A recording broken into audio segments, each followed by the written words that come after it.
All right, thank you very much for tuning in to AskGAO Live, the Government Accountability Office's live streaming video chats. This is a program we started a few months ago and we're still trying out, so we really appreciate you tuning in to hear what we have to say today on overcrowding in federal prisons.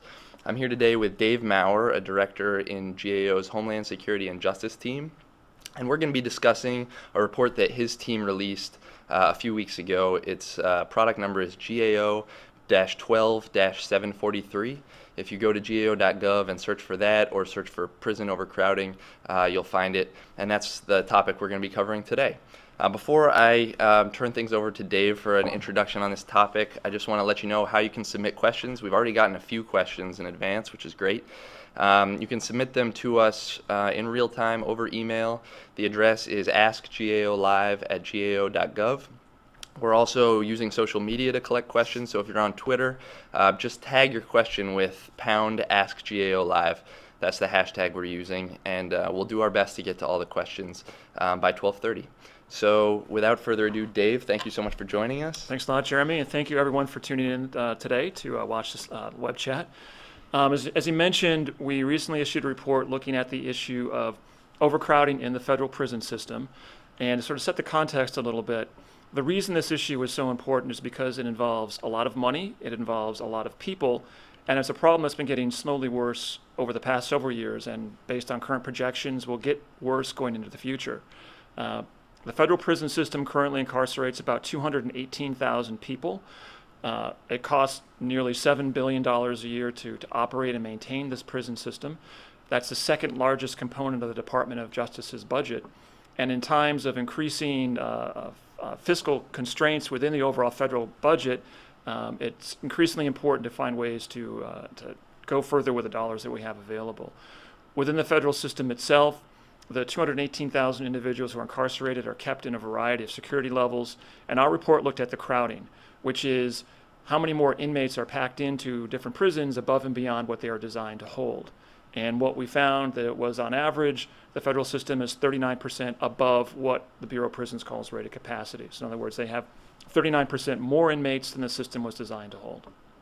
And we have one chart here that I think speaks to that. Maybe I'll pull that up. Do you want to talk about this trend line? Sure, absolutely. What this chart shows is the increase over time from 2006 with projections out to 2020 for the actual as well as the projected inmate population in the federal system. And as you can see, the projections show a continued increase going into the future.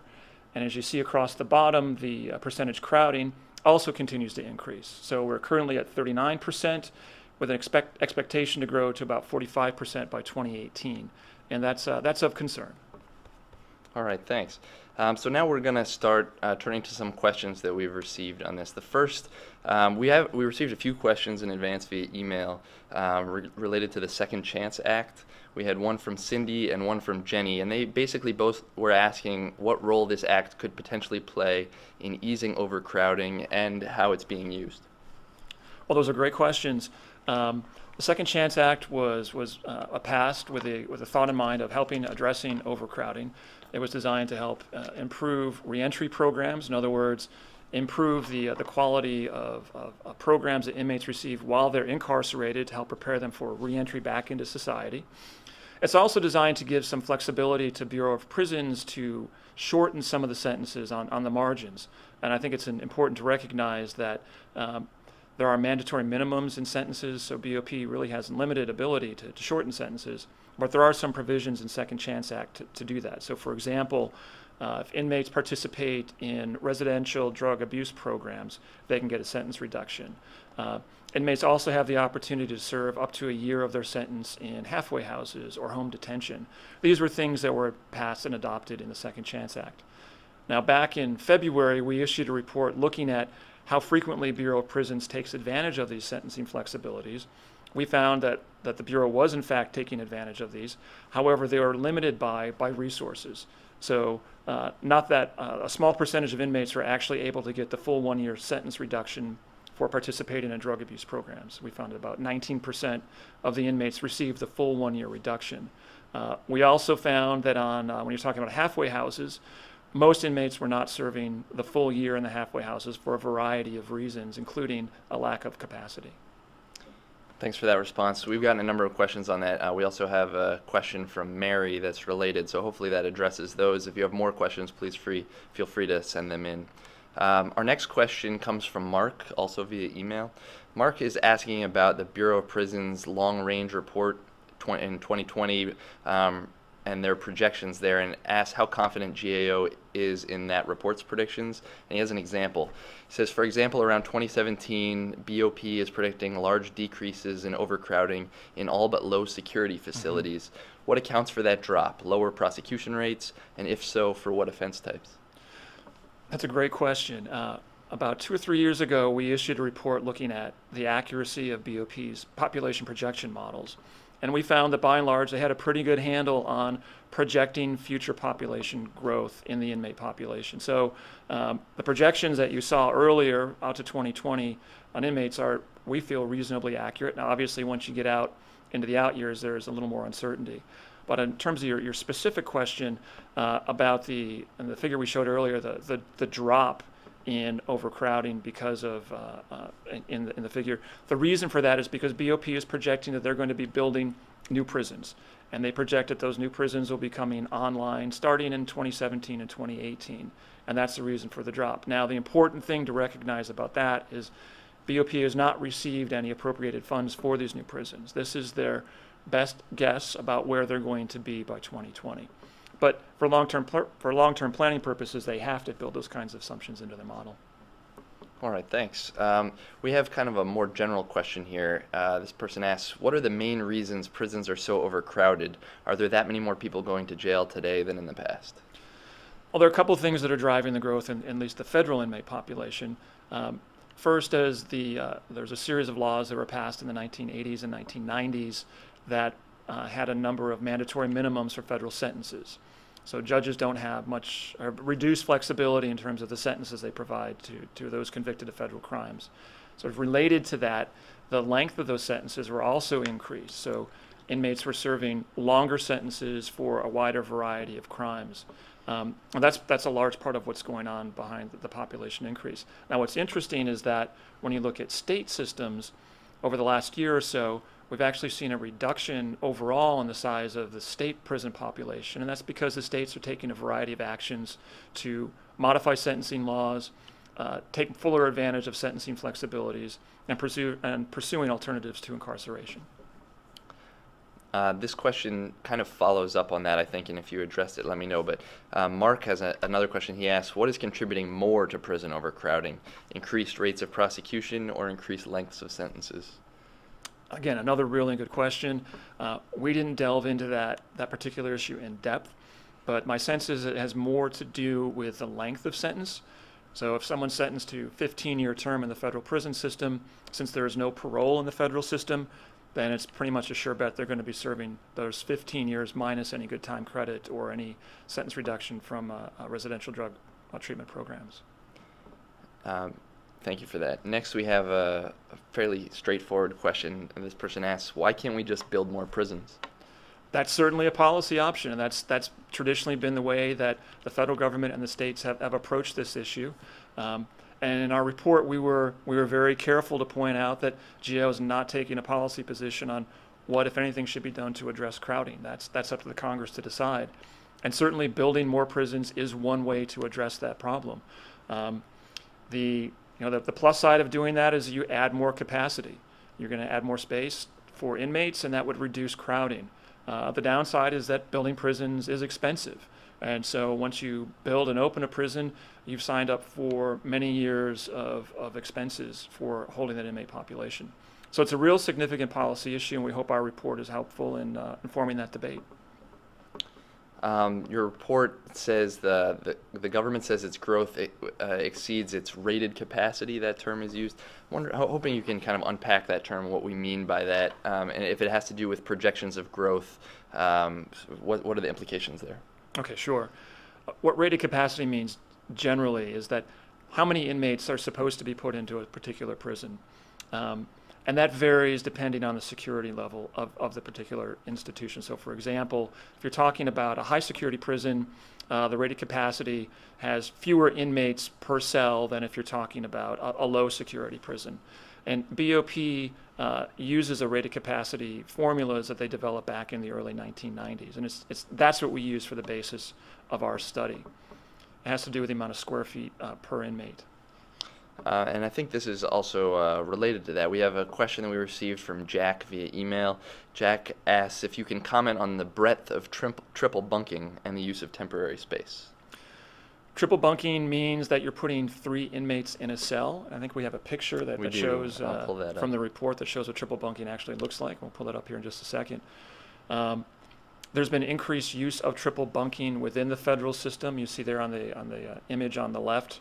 It's just a 3-tiered bunk bed, basically, inside a cell. It's used widely in low security institutions within the federal system. The vast majority of inmates in low security institutions are triple bunked. It's also used in medium and minimum security institutions as well. BOP has gone to this in an effort to fit the inmates into their existing facilities, and triple bunking is one way of doing that. It's important to point out that there's no triple bunking in high security institutions where BOP keeps the most violent and dangerous offenders. All right, coming back over here. So building on that, can you talk about some of the effects of overcrowding on inmates? Absolutely. Sort of at the most basic fundamental level, it makes things potentially more dangerous and potentially more disruptive for the inmates as well as for staff. And sort of fundamental human nature. If you pack more people into a given area, and you could be talking about a prison, you could be talking about a subway car, you could be talking about a stadium, you're going to increase the possibility that someone's going to get annoyed and bothered and cause a problem. And that's the situation in the federal prisons. And the way it plays out for inmates, when you have a crowded institution, it's more difficult for them to get access to the programs that they want or that they need. They may have to face delays in staggering how they can get to the cafeteria to get their meals served. They may have some delays, or there may be some limitations placed on the ability of their family to visit them during visitation because there's so many inmates in the prison. It may also limit their ability to get meaningful work to keep them occupied and busy and gainfully employed while they're incarcerated. So it leads to problems and challenges for the inmate population, and it also can contribute to a less secure and less safe environment for the inmates. Thanks. That's a really useful answer. Our next question here has to do with private companies running prisons. Why are some prisons run by private companies, and do they have to follow the same rules and standards as public prisons? Short answer is yes. There are private prisons that the Bureau of Prisons contracts with to hold some portion of the inmate population. It's generally at the low and minimum security institutions. And those private facilities are required to meet all of the BOP policies and procedures. And BOP has personnel on site to ensure that happens. Would pursuing more of these contracts potentially be one way to help deal with overcrowding? Potentially, yes. If there was more contracted space at the low security level, for example, you could help alleviate overcrowding across the entire system. But again, that's a policy decision. It would certainly cost money, and it may take some time to get those up and running. Our next question here comes from Mathia, and she submitted it via email. And she asks, why isn't the Bureau of Prisons doing more to release convicted drug offenders sentenced to greater than necessary terms, given that the system is overpopulated? That's a really good question, and after our report came out, we got a lot of emails and phone calls sort of revolving around that same issue. The short answer is that BOP has very limited flexibility in terms of who gets to leave prison, and it's only associated with good conduct credit. BOP by itself can't reduce the length of someone's sentence. And that's something that has to be worked through with a judge. So if Congress wanted to take action to address sentences, they would have to essentially pass new laws and change the lengths of those sentences through legislation. It would then have to work its way through the judicial system. Mark has submitted another question via email. Thank you, Mark, for your great questions. Mark is asking, has the GAO performed any analyses and will it publish any findings regarding growth rates of particular inmate categories, people convicted for particular groups of crimes, I guess? That's a really good question. I think when you see in our report, we didn't break down projected population growth by type of offense. That would be an interesting analysis. That's not something that we currently have on our to-do list, but if that's something that Congress asked us to do, that was something we would certainly consider doing and reporting out on in the future. And another question from email, and this is related to a question we asked earlier about the Second Chance Act. Could you discuss cost savings by direct placement of federal inmates to home confinements from an institution pursuant to that act? And I think this question is second, so I'll save that. Okay, sure. Well, back in our report that we issued in February on sentencing flexibilities, we talked a little bit about home confinement. And it's certainly less expensive to have someone on home confinement than it is to have them incarcerated in a prison. There's no doubt about that. For BOP to take more advantage of that, they would likely need additional legislation to give them further authority to act on that. But it's certainly something that's worth exploring. And one of the things that we found in our February report is that BOP could do a better job of determining what the actual costs are of providing this home confinement, because they were just estimating that it cost half of what it cost for halfway houses, and we didn't think that was very rigorous, and we thought they could do a better job. Regarding reductions in sentences, are there potential cost savings by maximizing those reductions? And certainly, you could do a back-of-the-envelope assessment if you looked at all the various sentencing flexibilities that BOP has right now. And you could put some rough estimates around the amount of dollars that could be saved. That's not something we did for this report, although we did a report back in February on what BOP said the cost savings would be from changes in crack cocaine sentencing laws. BOP estimated it was going to save, several millions of dollars from the reductions in sentences when Congress passed a law to change the sentencing rules for those convicted of crack cocaine possession and distribution. Shifting gears a little bit, I want to ask about the difference between federal management of prisons and state management of prisons and that relationship. States have some responsibility when it comes to managing prisons located in their states. Can you talk about that relationship between federal and state agencies when it comes to dealing with overcrowding in particular? Sure, right. As a general rule, if you're convicted of a state crime, you're going to serve your sentence in a state prison. If you're convicted of a federal crime, you're going to serve your time, generally speaking, in a federal prison. One of the things that we talk about in our report is that there's a lot of action across a variety of states looking at this issue of crowding in the state system, and they've adopted a variety of different approaches. I think it's of interest potentially to federal decision makers to take a look at what some states are doing to address this problem. Talking specifically about Kansas and Mississippi and New York and Ohio and some others that are taking actions to address crowding. There may be some things that the states are doing that could be of value and apply to the federal system as well. And we have a question here via email. This is from Sarah Beth. She asks, were private prisons included in your report? And if so, do these facilities experience the same percentage of overcrowding as other federal institutions? That's a really good question, and the answer is yes. Private prisons were included in the scope of our report. However, they have contracted maximum capacities. They're not allowed to go above their rated capacities in terms of their contracts with BOP. So interestingly enough, the private prisons, if they're operating under the terms of the contract, can't be overcrowded. The federally run prisons can be overcrowded. Another question via email, could you discuss total cost savings by reducing the federal inmate population by various amounts, 10%, 20%, 30%? Again, that's a really good question. We didn't do that kind of analysis. I mean, you could do some very rough estimates. Like I mentioned earlier, BOP's budget for the current fiscal year was about $6.6 billion. I mean, if you did this is a really crude analysis, but if 10% reduction from that would be $660 million. Now, it's really impossible to say whether or not there's sort of a one-to-one relationship. If you cut the inmate population 10%, you're going to cut their budget 10%. But certainly, if there was a 10% reduction in the inmate population, it would be substantial savings, probably in the hundreds of millions of dollars. Thanks for that. We have kind of a a wider lens question here. This is Okay. from Karen. I came in over email. Karen says, this seems really complex. What do you see as the best short and long-term solutions? Now, if I was a policymaker, I could give you some great answers to that question. From our perspective at GAO, I think the best short-term way to address the problem is to read our report, read other reports about this issue, and get informed about it, and take actions based on what you think is the best approach. I think long-term, I really think this is an issue at the federal level that will need to be addressed. The crowding situation right now in the federal system is a serious one. It's the most significant problem facing the Bureau of Prisons, and it's only going to get worse.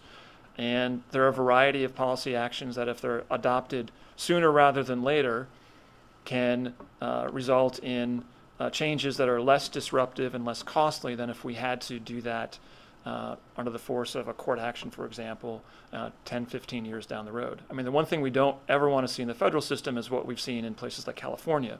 California faced a Supreme Court ruling to dramatically reduce the size of its state population. BOP is nowhere near the condition that the state California was in, but we don't want to see them in that position. So we hope that actions are taken sooner rather than later to address the problem. That seems like a good sum up and a good opportunity to wrap things up. I want to thank you, Dave, for taking the time to sit down and Sure. discuss this with us. I want to thank everyone who tuned in. I especially want to thank Mark, Mary, and everyone else who submitted questions over email and social media. We really appreciate you taking the time to do that. I mentioned at the beginning, this is a new format, a reasonably new format for GAO, so we're looking for feedback, any tips you might have about how we could improve this experience for you as a viewer. If you could send that along to that same email address, askgaolive@gao.gov, we'd really appreciate hearing from you. For more information, you can always go to gao.gov. You can follow us on Twitter. It's twitter.com/USGAO, or on Facebook, same thing, facebook.com/USGAO, to get our latest every day, the reports that are coming out. And you can also find Dave's team's report there to read more about this topic. So thank you again, and we hope to see you next time here on AskGAO Live.